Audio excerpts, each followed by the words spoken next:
국회 대정부질문에서 대법원 판결의 중요성을 강조한 고민정이 김경수와 정경심의 대법원 유죄 확정에 대해선 귀신이 신나라 까먹는 것과 비슷한 소리를 했습니다. 같은 대법원이지만 판결받는 사람에 따라 그 중요성이 달라지는 것 같은 고민정의 희한한 잣대를 지적해주도록 하겠습니다. 고민정이 문재인 전 대통령은 당무에 일절 관여를 하지 않았다고 추켜 세우면서 윤석열 대통령을 비판했습니다. 고민정은 그러면서 이준석 이름도 거론했는데 고민정이 윤 대통령을 비판하면서 이준석까지 소환한 이유는 무엇인지 보도합니다. 더불어민주당이 당비를 납부하지 않은 당원의 개인정보를 당직자가 아닌 자원봉사자나 아르바이트생들에게 유출했습니다. 돈을 내지 않았다는 이유로 개인정보를 여기저기에 막 뿌려대는 민주당의 경악스러운 행태. 잠시 후 확인해 주시죠.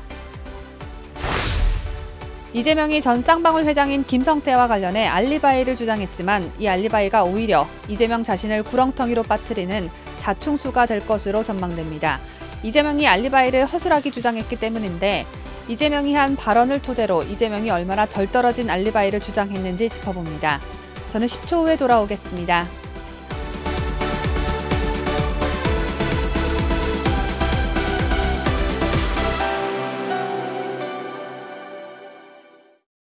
전 세계 각국에서 애청해주고 계시는 71만 7천 명의 구독자 여러분 안녕하십니까?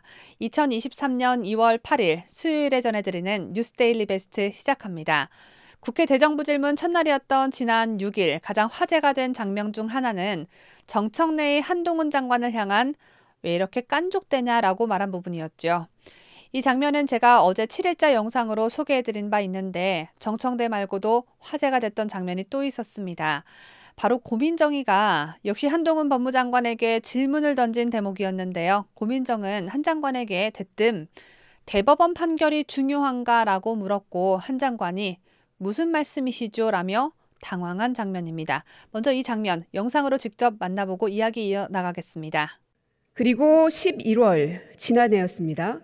그 전이었죠. 사실은 제가 장관님께 다른 질문을 드렸는데 장관님께서는 독직폭행을 계속 말씀을 하시더라고요. 그런데 11월에 그 독직폭행 정진웅 검사는 대법원에서 무죄 판결을 받았군요. 네, 여기에 대해서 대법원 판결 존중하십니까? 제가 공감하지 않는 부분은 있지만 당연히 존중은 합니다. 제가 그렇게 입장을 냈고요. 그래서. 네, 대법원 판결이라는 게 그렇게 중요한 건가요? 그게 무슨 말씀이신지. 무슨 말씀이시죠? 질문 그대로를 드린 겁니다. 대법원 판결이 중요한 건가요? 이렇게 질문하신 거 맞습니까? 대법원 판결은 대한민국 국민이라면 존중해야 되는 것은 맞습니다. 들어가십시오. 영상에서 보셨다시피 고민정은 한 장관에게 대법원 판결의 중요성을 질문한 뒤 다음 질문을 이어나가지 않고 자리로 돌아가라고 했습니다. 이에 대해 고민정은 다음 날인 7일 SBS 주영진의 뉴스브리핑에 출연해 맥락을 보지 않고 해당 질문만 보면 완전히 이상한 국회의원이겠지만 그 다음에 박진 장관에게 강제징용에 대한 대법원 판결의 중요성을 물어보기 위해 대법원과 관련돼 있는 법무부 장관에게 그 답을 이끌어낸 것이라고 했습니다. 그러면서 고민정은 빌드업을 해가는 과정이라고 부연했는데 외교부 장관을 질타하기 위한 수단으로 법무부 장관에게 그와 관련한 질문을 미리 한 것이다. 이겁니다. 고민정 나름대로 고민을 깊이 해서 대정부 질문 준비를 철저하게 한 것 같긴 한데 박진 장관을 공격하기 위해 한동훈 장관의 답변을 받아낸 건 참 어처구니 없습니다. 대한민국 사법부가 내린 판단의 중요성을 대한민국 입법부에서 일하는 애가 물어봤다는 것 또한 어이가 없다 못해 황당할 뿐인데 고민정이 출연한 SBS 주영진의 뉴스브리핑의 진행자인 주앵커 또한 어이가 없었는지 고민정의 허를 찔렀습니다. 주영진 앵커는 고민정에게 대법원 판결을 존중한다는 답변을 유도하기 위해 저렇게 이야기를 하셨다라며 한 가지 질문을 드리면 최근에 민주당에서 김경수 전 지사의 대법원 판결이 있었음에도 불구하고 인정할 수 없다는 반응이 나왔다. 정경심 교수에 대해서도 대법원 확정 판결이 나왔고 조국 전 장관은 1심에서 징역 2년을 선고받았는데 지지자들은 여전히 무죄라는 주장을 하고 있다고 했습니다. 고민정은 김경수가 대법원 유죄 확정 판결을 받고 수감될 당시 김경수를 동정하는 글을 올렸고 이 때문에 조정훈 시대전환 의원으로부터 범죄자를 두둔한다는 비판을 받은 바 있습니다. 마찬가지로 대법원 확정 판결로 깜빵에 수감된 정경심에 대해서는 가혹하다며 형 집행정지를 요구한 바 있습니다. 이 모든 게 고민정이 대법원 판결을 중요하게 생각하지도 존중하는 것 같지도 않기에 주영진 앵커가 김경수와 정경심 얘기로 고민정의 허를 찌른 것이죠. 하지만 고민정은 이러한 주 앵커 질문에 나한테 이득이 되든 안 되든 상관하지 않고 모두가 약속된 것에 대해서는 아프더라도 안고 가야 되는 게 우리 사회의 약속이지 않겠느냐고 하면서 다시 강제징용에 대한 자신의 주장만 반복했고 주영진 앵커를 어처구니 없게 만들었습니다. 약속된 것에 대해서는 아프더라도 안고 가야 되는 게 우리 사회의 약속이라고 말한 고민정 씨. 이게 대체 무슨 소리인지 명확히 알 수는 없으나 본인이 말한 대로 정경심에 대한 대법원 판결은 우리 사회의 약속이므로 고민정 당신의 마음이 아프더라도 형 집행정진이 뭐니 잔소리 말고 헛소리 말고 꼭 끌어안고 가시길 바랍니다. 고민정이 다른 방송에서 또 다른 재밌는 얘기를 한 게 있어서 고민정 소식 한 가지 더 전합니다. 고민정이 최근 국민의힘 당대표 선거를 앞두고 벌어지고 있는 여권의 내용과 관련해 윤석열 대통령의 가장 큰 적은 대통령의 참모들인 것 같다고 비판을 하면서 문재인 정부 시절엔 문 전 대통령이 당무엔 일절 관여하지 않았다고 했습니다. 저는 고민정이 이런 말을 하는 걸 보고 문재인의 가장 큰 적은 고민정이구나 라는 걸 깨달았습니다. 듣도 보도 못한 인물이었던 이상직을 전라도에 공천한 뒷배가 바로 문재인으로 알려져 있고 심지어 문재인의 부인인 김정숙은 과학기술정보통신부 장관 임명과 문재인 정부 마지막 청와대 비서실장 인사에도 개입했다는 논란이 있었던 것. 고민정인 까맣게 잊고 사나 봅니다. 문재인과 김정숙이 한 짓은 당무 개입이 아니고 개인적 부탁이었던 걸까요? 문재인의 숨결까지 익혔다는 고민정이 최근엔 이재명을 열심히 방탄하고 다니느라 문재인의 숨결을 잊으셨나 본데 고민정은 KBS 라디오 최경영의 최강시사에서 이런 발언도 했습니다. 대통령은 국민의힘의 당원은 맞지만 김기현의 사람은 아니지 않냐. 안철수도 나경원도 이준석도 다 끌고 가고 끌어안아야 할 그런 분이 대통령이 되어야 하는 것 아니냐. 이렇게 말했는데요. 여자의 성이든 돈다발이든지 간에 무엇이든 상납받는 걸 좋아하는 문재인이라면 성상납 이준석을 끌어안을 순 있겠죠. 그런데요. 여직원에게 성비위를 저지르고 세상을 떠난 고 박원순 전 서울시장을 마찬가지로 성비위 사건으로 현재 깜빵에서 살고 계신 오거돈 전 부산시장을 문재인은 왜 끌어안지 않고 양산에서 지 혼자만 잘 살고 있는 건지 고민정에게 묻지 않을 수 없습니다. 안철수도 나경원도 이준석도 다 끌어안던 말던 거기엔 다 이유가 있는 것이니 고민정은 신경 쓰지 말고 다음 총선에서 떨어지면 이제 뭐 먹고 살지 고민이나 하는 게 어떨까요? 지난해 7월 예기치 않은 총격으로 사망한 아베 신조 전 일본 총리가 생전에 작성한 회고록이 공개됐습니다. 회고록에서 아베 전 총리는 강제징용 배상 문제로 인한 한일 관계 악화와 관련해 문재인의 책임을 강하게 주장한 것으로 나타났습니다. 당시 양국 관계 파탄의 책임을 사실상 당시 문재인 정부에 전부 돌린 것으로 해석됩니다. 고 아베 전 총리는 특히 대법원 판결이 국제법 위반이라는 것을 알고 있을 텐데 반일을 정권 부양 재료로 쓰고 싶었을 것이라며 문재인 대통령은 확신범이라고 강하게 비난했습니다. 아베 전 총리는 한국의 대법원 판결 이후 일본이 2019년 7월 한국에 대해 실시한 반도체 소재 수출 보복 규제에 대해서도 사실상 보복 조치였음을 인정했습니다. 아베 전 총리는 징용공 배상 판결이 확정된 뒤 아무 해결책을 마련하지 않은 문재인 정권에 어떻게 대응할 것인가의 문제가 수출 규제 강화로 이어졌다고 밝혔습니다. 또한 한국이 징용 문제를 심각하게 받아들이도록 하기 위한 것이었고 당시 수출 규제와 징용 판결이 완전히 다른 차원의 문제라는 입장을 취할 수밖에 없었다고 밝히기도 했습니다.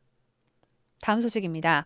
더불어민주당이 당원의 개인정보를 자원봉사자 또는 아르바이트생들에게 유출해 진짜 민주당 개판이다 라는 말이 당원들 사이에서 나오고 있습니다.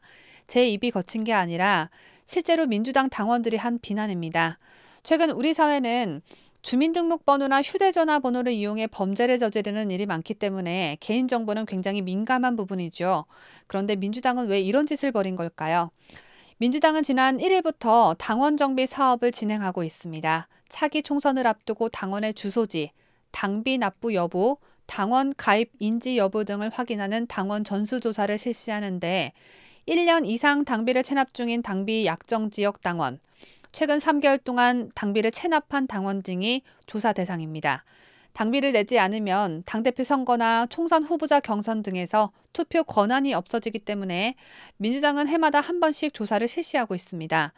그런데 당원 전수조사 과정에서 일부 지역위원회가 자원봉사자나 아르바이트생을 고용해 소속 당원들의 개인정보가 담긴 종이 문서를 나눠준 것으로 확인됐습니다.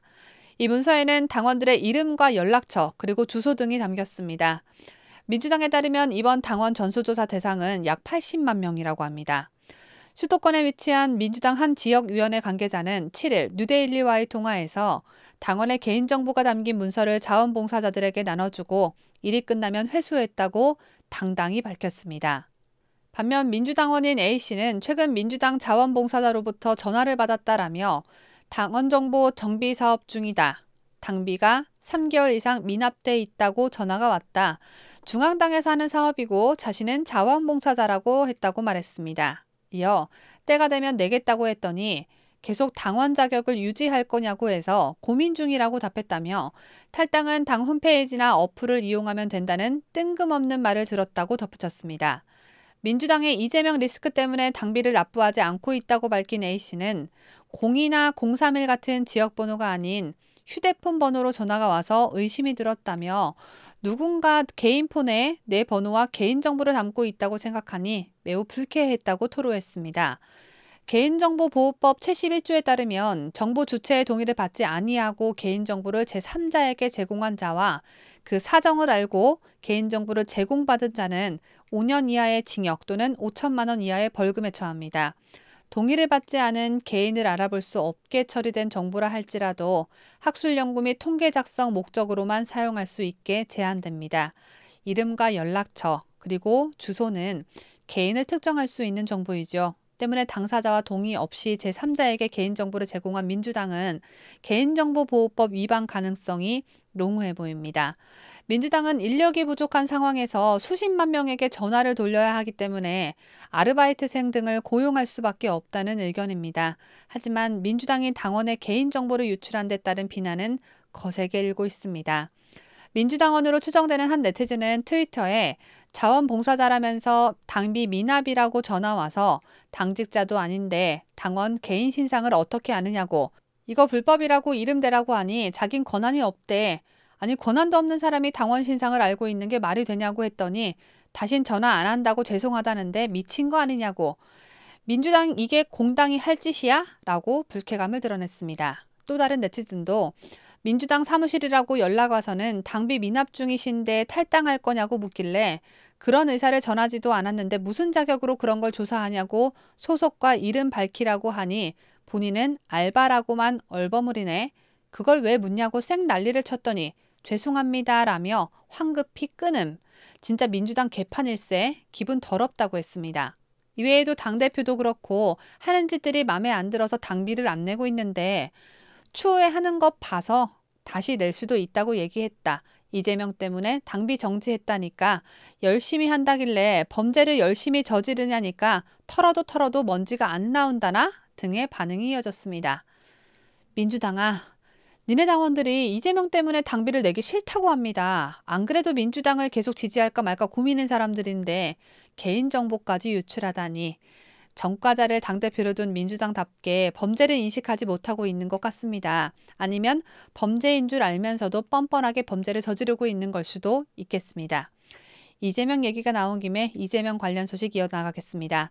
이재명이 김성태 전 쌍방울 회장의 진술과 관련해 지 나름대로 알리바이를 주장했습니다. 이재명이 지난 6일 더불어민주당 최고위원 회의 말미에 그 누가 묻지도 않았는데 추가 발언을 자청했습니다. 이재명은 쌍방울과 경기도의 불법 대북 송금 의혹과 관련해 김성태와 자신이 통화했다는 언론 보도에 대해 오늘도 여러분이 마이크와 카메라를 들고 저를 쫓아다니며 김 전 회장과 관련된 질문을 쏟아낼 게 분명해 미리 말씀을 드리겠다고 했습니다. 앞서 김성태는 검찰 조사에서 2019년 1월 17일 중국 선양에서 북한 통일전선부 산하의 소위 조선아시아태평양 평화위원회 부위원장인 송명철이 이재명 경기도가 약속한 스마트팜 비용을 주지 않아 동석했던 이화영 당시 경기도 평화부지사에게 역정을 냈고 자신이 고급 위스키 발렌타인 30년 등을 가져와 분위기를 풀었다며 송명철이 형, 즉 이재명의 경기도가 못하는 걸 아우, 즉 쌍방울이 하는구만 이라며 흡족해하자 이화영 부지사가 이재명 당시 경기도지사에게 전화를 건 다음 전화기를 건넸고 이후 이재명이 고맙다는 취지의 말을 했다는 식으로 진술했습니다. 내가 북한에 못 주고 있던 돈을 쌍방울 김성태 네가 대신 줘서 참 고맙다 이 뜻으로 말했다는 겁니다. 이와 관련해 이재명은 검찰이 주장하는 혹은 흘린 취재 자료에 의하면 그날 저녁 만찬 자리에서 이화영 전 부지사가 전화를 바꿔서 통화를 했다는 것 아니겠느냐며 그 만찬이 오후 6시부터 8시경까지였다고 하는데 상식적으로 그게 가능한 이야기냐. 이 전 부지사가 그날 중국으로 출발했는데 명세기 부지사가 그날 제가 재판받는 것을 뻔히 알면서 그런 전화를 바꿔줄 일이 있느냐고 반문했습니다. 그날 여러분들이 또는 여러분의 선배들이 쓰신 기사들을 보면 오후 2시부터 6시간 가까이 재판을 하고 7시 50분께 또는 58분도 있고 뭐 47분도 있고 여러 가지 있습니다. 하여튼 8시 가까이 돼서 6시간 만에 재판이 끝났다. 이런 기사가 있습니다. 찾아보시면 좋을 것 같아요. 오늘도 여러분들이 마이크와 카메라를 들고 저를 쫓아다니면서 김성태 관련된 질문을 쏟아낼 것이 분명해서 제가 미리 좀 말씀을 드리는 겁니다. 검찰의 이 신작 소설이 완성도가 너무 떨어진다. 그러니까 그 이전에 대장동 시리즈물 또 뭐 성남 FC 시리즈물 이런 거에서 신작을 내놨는데 그 이전의 시리즈물도 형편없는 완성도를 보여줬지만 이번에는 최소한의 개연성도 찾기 어렵다. 검찰이 주장하는 또 흘린 정부 그 취재 자료에 의하면 그날 저녁 만찬 자리에서 이화영 부지사가 전화를 바꿔줘서 통화를 했다는 거 아니겠습니까? 그 만찬이 6시부터 한 8시쯤이었다고 하는데 상식적으로 그게 가능한 얘기입니까? 한마디로 그 시간에 이재명 자신은 재판을 받고 있었는데 그 사실을 뻔히 알고 있던 이화영 부지사가 자신에게 전화를 했을 리가 있느냐는 항변을 한 것인데요. 이재명의 이러한 항변은 바보들이나 할 수 있는 엉터리 항변입니다. 2019년 1월 17일 당시 이화영, 김성태, 송명철 등이 중국 선양, 현지 시각으로 6시부터 8시쯤까지 저녁 식사를 했다. 만일 그렇다면 이재명이 누가 묻지도 않았는데 회심의 일격이란 식으로 밝힌 알리바이는 무너질 수밖에 없습니다. 중국 선양 시각은 우리나라 시간보다 1시간 늦습니다. 즉 2019년 1월 17일 당시 김성태 무리들이 중국 선양 시각으로 오후 6시부터 8시까지 저녁 식사를 했다면 그 시간대는 우리나라의 오후 7시에서 9시입니다. 바꿔 말하면 이재명이 얘기한 그들의 중국 선양 만찬 시간이 우리 시각 기준이라면 어느 정도 설득력 있는 반론이란 평을 들을 수 있겠지만 만일 현지 시각 기준이라면 이재명이 자신에게 먼저 밝힌 그 알리바이는 깨져버리게 된다는 것입니다. 왜냐고요? 이재명 주장에 따르면 중국 선양 시각으로 오후 7시 이후일 경우 이미 재판을 마치고 나왔을 이재명 당시 경기도지사는 얼마든지 중국 선양에 있던 이화영 그리고 김성태와 통화할 수 있는 상황이었다고 할 수 있기 때문입니다. 우리나라와 시차가 있다는 걸 미처 생각하지 못한 이재명은 본인 스스로 나 지금 거짓말하고 있어 라며 자충수를 둔 것으로 보여집니다. 얼마나 조급하면 누가 묻지도 않았는데 이런 허접한 알리바이를 늘어놓았을까요? 제가 준비한 소식 다 전해드렸습니다. 사실의 재미를 더해줘하는 뉴스데일리 베스트와 함께 활기찬 하루의 시작이 되셨길 바랍니다. 끝까지 시청해주신 여러분 대단히 고맙습니다.